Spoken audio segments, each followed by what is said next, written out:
Welcome to another episode of Chat with Chatto. Hey guys, how you doing? This is Jason Ramos with Good Vibes Real Estate Solutions. Welcome to another episode of Chat with Chatto. Welcome. Another Wednesday, and we're here to answer your questions. Questions at goodvibesre.com. There's that email. Hit it up. Also hit us up on our Facebook group. There's a link down below. I'd love to get you in there and help you answer questions there in between the shows. But that being said, Jay, I had somebody come in, a couple people actually, multiple people in the comments, and a question, Good Vibes already asking how to choose a title company. How to choose a title company. How to choose a title company. So, okay, cool. Yeah, so let's talk about that. Beautiful. We actually, in our experience, we went through quite a few title companies. Yep. Basically, it's all about asking questions and determining your needs and if they can meet those needs. So as you grow, you're going to find out more things that you need. So, for instance, the first question you always want to ask is, are you familiar with an assignment of contract? If they don't know what that is or they're giving you a hard time with it, disqualified right from the door. Absolutely, because obviously most of the deals we do are assignment deals. I remember our first title company, right? We got a referral from another. We had one of our buyers, and we had our first deal under contract. Oh, who do we use for title? Oh, use such and such title company, and we did, and we ended up using them for quite some time. Right. One of the things that they did, they actually traveled to our office. They had a remote closer. Here at this table. Yeah, right at this table. We closed plenty of deals. So they would actually send somebody out, which initially felt like a really good thing. Actually, since we've been using a title company where we physically, the closings have to be held there, and it's actually better, right? Because it costs money to have the closing right in your office. And number two is we don't like to go to closings. Yeah, when you go to closings, if any problems arise, who they're looking at? They're looking at you. Yep. If they say, oh, I got a problem with, you said you were going to pay this fee, we're not available and we're not around and we're not there, then they're going to solve that problem without us there. And they're most likely 9 times out of 10 going to close. Exactly. It was like one time recently where I had to literally drive to the title company and solve a problem, but I had to get the guy in place and whip him around. But typically, if you're not there, they're going to handle that. And they're not going to be asking you, oh, you said you were going to do this and you said it, done. Exactly. Because anytime there's a disagreement between the end buyer and the seller, they look directly at you in the middle, and they want to look. They're looking at your fee, and they're saying, "Hey, that's where we can solve this problem." That's not where we solve this problem. So definitely, you want to be able to have a title company that has a place of business that's local that you can go to. Plus, having a local title company puts you in a position where, when you're dealing with your sellers and talking to your sellers, hey, this is the title company we use. They're local. They're right here. You can go see them. You can go talk to them. Right. So that's another big thing.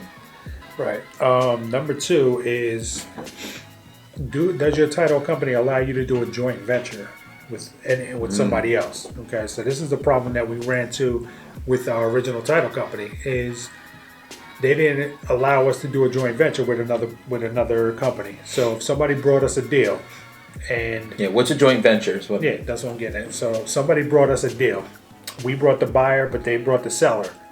They wouldn't allow 2 people to be paid on the HUD. So meaning, one of us had to put the whole thing in our name. So if you're doing a joint venture with somebody that you didn't trust or we didn't know personally, then we're taking a big risk by not having, them pay us directly. So it was just, this title company said we can only pay one person. It's got to go in either one of your names. That's a no-no. We don't want their check, and we don't want them getting our check. So basically, it's like the title company has to be able to cut 2 different checks, one for us and one for our joint venture partner. So once that title company said that they can no longer do joint ventures, we were out. We said, oh, we got to use somebody else, because a lot of our deals are through referrals through other, wholesalers. Absolutely. That was a big one. Another one that I can point to, title companies that we've used in the past, and this is from experience, like how we're coming up with like these criteria. So how responsive is the title company? Yes. Like right now, if I pick up the phone, I'm probably going to get my title agent on the phone like that. The previous title companies I used, it was always, okay, let me go, let me leave a message, let me wait. They might call me back. They might call me back the next day. They might not. So how responsive is the title company? Because when I need to get a deal done, I want them to be able to move quickly, because our sellers need to sell quick. They want to sell quick. They need to sell quick. And if the title company is playing games and not getting back to you in a timely manner, not going to fly. Yeah, that was a big reason why we disqualified this one company. And there's a lot of people, a lot of buyers in our market that still use that company. We refuse. We're like, no, we're going through our agent because of that reason, that we can't get in touch with them. Another big thing. Yeah. Right? Buyer's deposit. Yes. When your end buyer puts in the deposit, why don't you speak on that?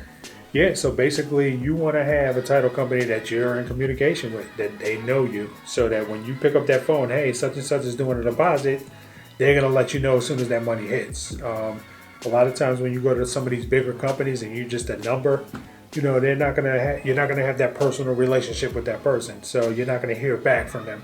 You want to be in control, so you want to be a presence at your title company.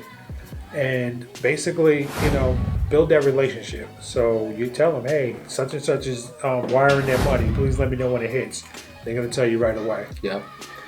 And another thing. Go ahead. You got one? No, on the same point of the deposit, we were using, I forget what title company it was, and the deal went sideways. Oh, yeah. And we need, so we get to keep the deposit. That's what our agreement says. If the buyer backs out, we get to keep the deposit.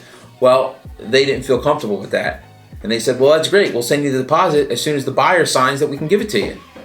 Well, he's not going to sign that. He wants his money back. Right. So now the money's stuck in escrow, and they're not giving it back to him because he didn't close, and not giving it back to us.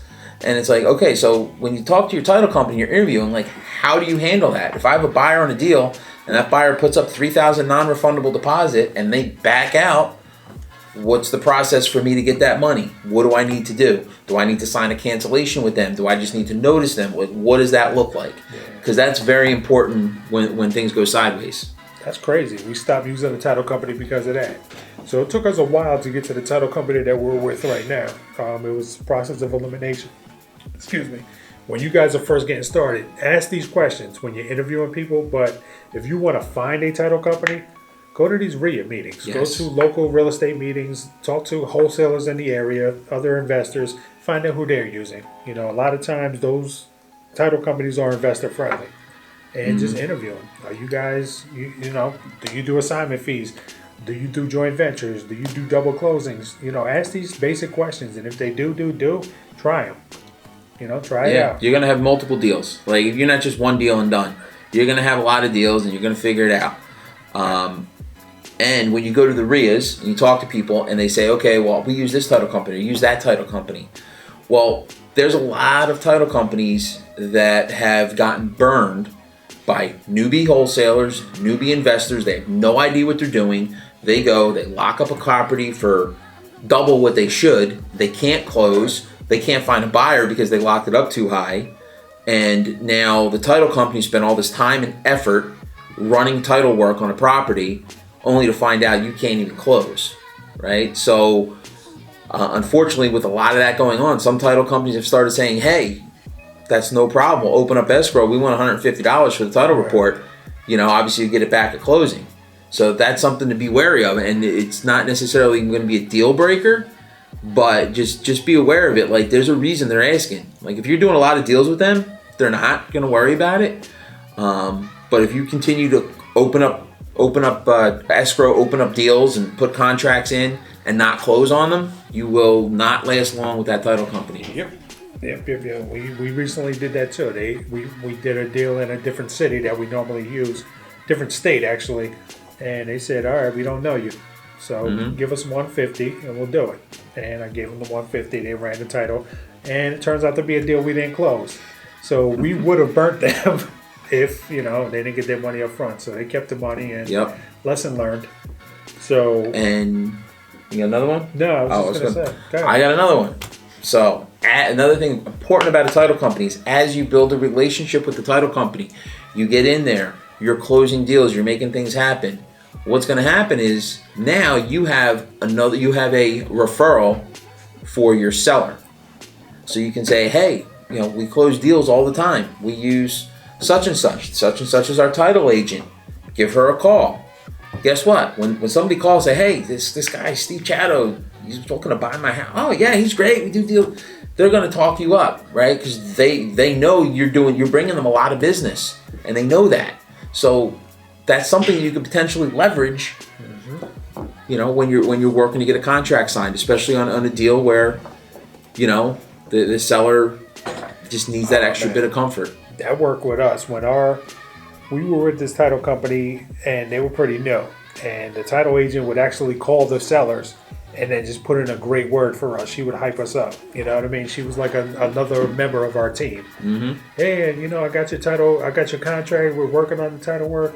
You guys are working with good vibes. Oh, they're great company. I was like, wow. And the seller told me, like, wow, this title company had nothing but great things to say about you. And that reassured them, and oh man, it went a long way. Yeah, it helps tremendously. I can't believe how much we have to say on this subject. Yeah. So, I know. Lastly, it's great if they have a location, right, where there's a place where you can film a video, because when that seller is getting their check, right, you said, I'm going to give you $100,000 for your house. They're getting their check for $100,000. Have a place to record that video. It's great. It's not necessary as well, but if you're able to get testimonials, what's the power of a testimonial? Oh, it's beautiful, man. You get to show people. Oh, that was a rhetorical question. No, it wasn't a rhetorical question. Yeah, basically, we use our testimonial page to lure sellers to. So on the initial contact with them, I send them a link to our testimonial page.